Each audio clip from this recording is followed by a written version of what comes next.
is up, guys? Uy, gagawin ako ng gloves eh. What is up, guys? At ayan, 2024 na. At syempre, this is gonna be our first vlog ngayong 2024. So ngayon, samahan nyo ako, magkakape tayo at pag-usapan natin ng intercom ko. Bakit nga ba si Cardo ang napili ko?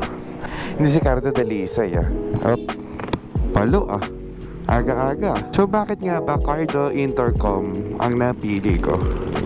Sa dinami-dami ng intercom na available dito sa Pilipinas, bakit nga ba si Cardo PacTalk Edge ang napili ko? Una-una, specs. Di lang yun. Design. Napaka-slick ng design ni Cardo PacTalk Edge. The third thing is yung mesh. Mesh talaga. Kasi nung na-try namin to na naka-group, napakaganda ng quality. Hindi pa ako nakapag-try na daily ng ibang brand, pero nakapag-try ako. Nasuot-suot ko yung, hindi ko na nasasabihin yung brand ng intercom, pero sikat na sikat siya ngayon. Yung ayaw ko doon sa isang brand na yun is yung audio quality. Yung puta, grabe naman yung usok na ito.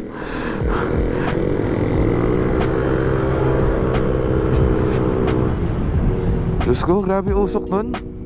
Let's get back. Yung ayaw ko doon sa isang brand na yun is yung unang-una is audio quality. Yung design okay naman. Then yung range, medyo hindi pabor talaga. Lalo na kung malayuan yung yung kasama mo, like sabihin natin mga 500 meters away, medyo buputol-putol na. Yun talaga ayoko ng ganun. Kasi kumbaga, pag ako bumili ng gamit, dun na ako sa worth it. Yung hindi na ako, alam mo yun, hindi na ako papalit ng ganito, hindi masasayang yung pera ko sa gantong bagay, 'di ba? Okay na yung kahit pa paano mahal, pero quality. Talagang nasa-serve niya yung purpose niya para dun sa para dun sa needs mo, 'di ba? Ayun, ang tuwan-tuwa ako sa mesh na ito kasi alam ko up to 15 or 16 na tao ang pwede mag-connect sa isang group. Hindi ko pa na-try ng ganong kalalayo. Na-try ko pa na siya mga 5. Then, it turns out so good. As in, yung range namin, magkakalayo. Talagang, sila hindi beginner pero tawag dito matagal na yung Cardo nila sa kanila. Pero tawag dito, nung trinay namin, okay talaga. Though yung isa nakabold sa amin, pero wala naman daw tawag dito, hindi naman daw magulo yung signal, buong-buo yung boses na nakukuha namin. And ito pa pala, unang-una maganda din yung voice quality. So parang kumbaga buong klaro-klaro mong naririnig yung tawag dito yung kausap mo dito sa intercom na to, dito kay Cardo. So I'm not hindi siya particularly lang na si Edge. So marami pang branches si Cardo. May Spirit, yung Bold, meron pa nga yung custom eh. So hindi ko pa natatry yun. Pero dito sa Edge natutuwa na ako kasi napakaganda talaga. Una-una, pag mag-isa ka lang bumabiyahe, pwede kang mag-sound trip, which is maraming intercom na nakakagawa rin nun. Ang maganda lang dito kay Cardo PacTalk Edge is yung speakers niya. Kasi naka JBL kayo na speakers. Yun yung maganda sa kanya. Well, sa ibang intercom kasi, so hindi ganun kaganda yung quality talaga. Lalo na pag minax mo yung volume. Ako minsan, maganon ako pag buryo na ako sa tulad yan, may pupuntahan ako ngayon. Ako na mahina yung sound trip ko. Though, kahit sobrang lakas niya, rinig mo pa rin yung nangyayari sa labas. Hindi siya nakaka-istorbo sa pagdadrive mo. So, aware ka pa rin. Andun pa rin yung pagiging aware mo. Ay, natry ko na rin siya sa iba't ibang helmet. Na meron ako. Yung, tag dito, ano yun? Yung modular. So modular ng SEC, medyo hindi ko trip yung pagka-surround nung tunog ng speaker, nung JBL speaker. Then Dun sa LS2 ko naman, okay siya. Pero mas okay siya dito sa HJC, yung Alpha 11 ko. Mas okay yung tunog niya dito. Kasi para siyang best fit. Kasi parang unang-una, hindi mo nakaganon karinig yung ingay ng tambucho mo dito kay Alpha. Dinagdagan pa ng magandang speaker. Edi masulit, diba? Pero gusto ko rin ma-experience kung totoo nga talaga yung quality na sinasabi nila. Kasi siyempre, marami namang false marketing dyan eh, na maganda daw. Unless you tried it, diba? Yun pala, doon mo makikita na pangit pala yung quality ng ganto. Hanggang dito lang pala siya. Ayoko ng ganon. Minarito ko ng forum, kailangan more than 4 riders kayo para ma-reach yung 1.6 kilometers na yon. Pero kung 1 by 1 ako, I think more likely less than 500 meters. Kung dalawa lang kayo, not bad. Pero kung si Cardo kasi minade talaga siya for group riding eh, dun talaga siya. Pero kung mag-OBR ka lang naman, kaya dalawa lang ng OBR mo, wala siyang problema. Kasi ako na-try ko na rin yung sa OBR kayo, wala talagang problema. Nakakapag music sharing kami, nakakapag-usap kami, nagbababa bigla yung volume niya once na may nagsalita sa aming dalawa.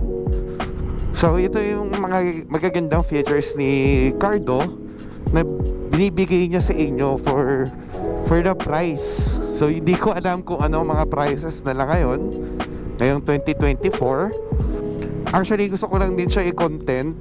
Napakagandang topic din kasi niya, lalo na sa mga naghahanap ng naghahanap ng intercom. So pwede namang budget, kasi may budget din naman si Cardo, pero hindi pang ganun karaming tao. So more likely siguro sagad yung 4 ata, or yung pang OBR lang, pang 2 riders lang. Pero sulit. Ngayon pumunta tayo ng Seattle West kasi at this time ito pa lang ang alam kong coffee shop na bukas. Kasi kanina pa ako naghahanap ng coffee shop. Nag-iisip na nga ako mag long ride kanina. Solo lang. Kung medyo malapit na rin naman na tayo. Ano ba ganito yung mga tao, no? Mag-i-stay dito sa lane na to, papasok dyan. Hindi na mag-stay sa mid lane or dito sa inner lane. Kung alam naman nilang i-exit sila kaagad, di ba? Let's go.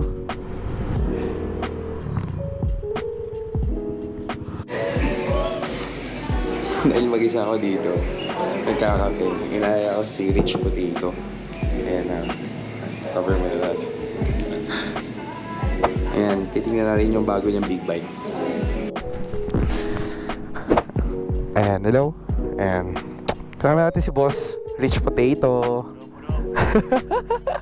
Testing natin yung big bike niya kasi bebenta mo ba to? Huwag na. Kaya try natin. Ay, na gano'n pala yung pinili, pre. Lion? Lion yun?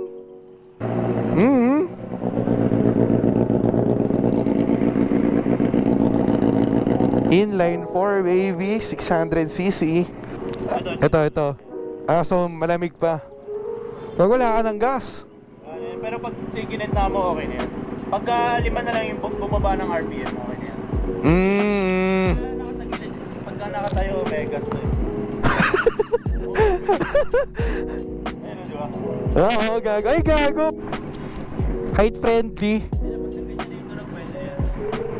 Ayan, pag ganun daw yung tunog, pwede na. Okay, so sabi ni Rich, wala pa daw wala pang quick shifter. Oh, okay So wala rin siyang auto blip.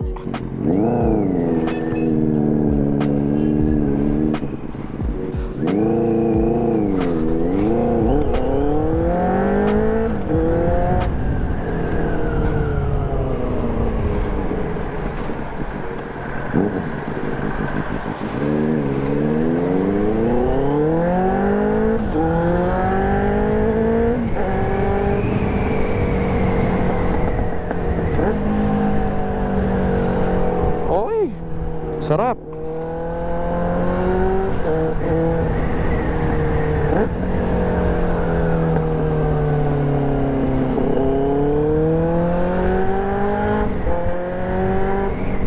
Hindi tayo makahataw ng sagad eh.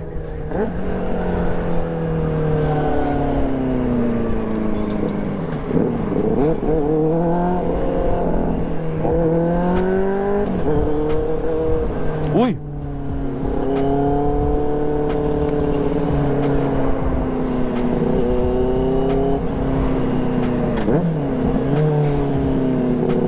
Okay din yung tunog niya ah. Super gaan. 600cc, napakagaan niya. Good job, Benelli. Gaan. Yung clutch malambot. Throttle okay.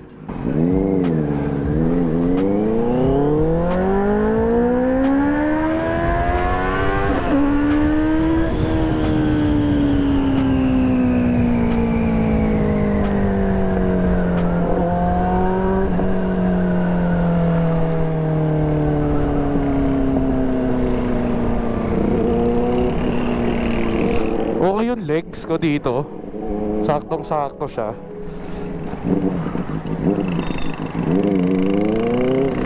Yo!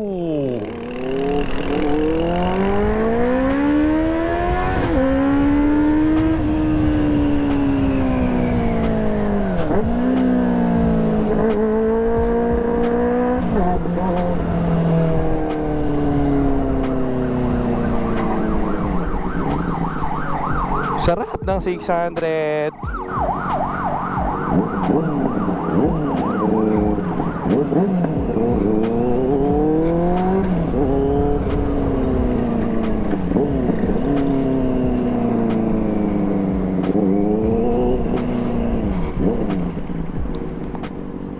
Yeah.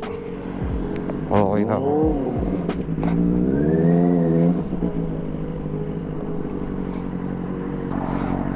Sarap.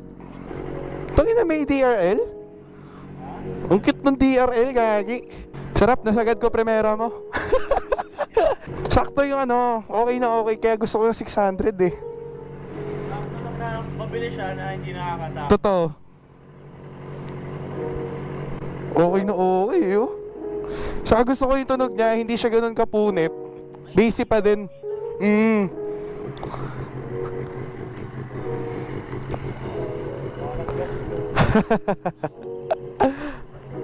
Ayan na, si Rich Potato. So ayan, balik naman na tayo sa bahay. So, sa topic natin na intercom kanina, kung may budget ka naman talaga, tanong mo pang long run yung gamit mo for intercom, much better to invest na din sa Cardo.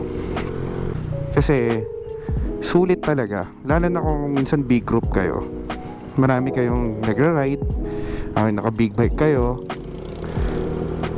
much better na rin talaga. Kasi yung mesh connection napakaganda, kasi napaka-automatic nun yung pairing nun.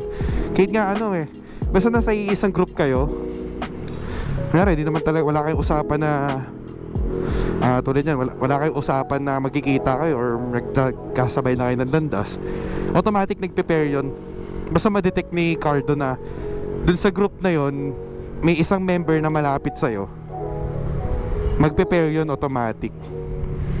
Kapag nag-on na kayo ng Cardo, basta yung mga nasa group, automatic pairing na yon. Mag-on na kayo ng Cardo.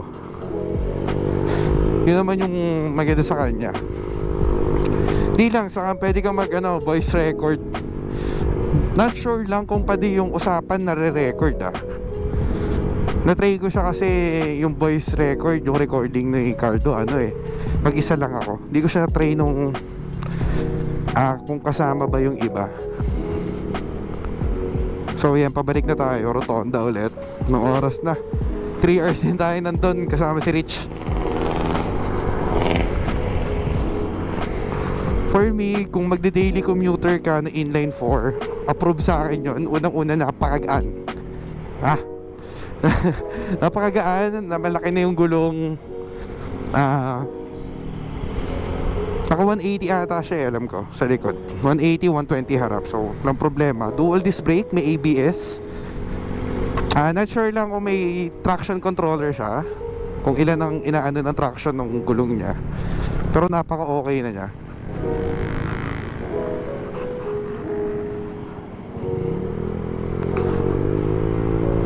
So, For the price na 350,000,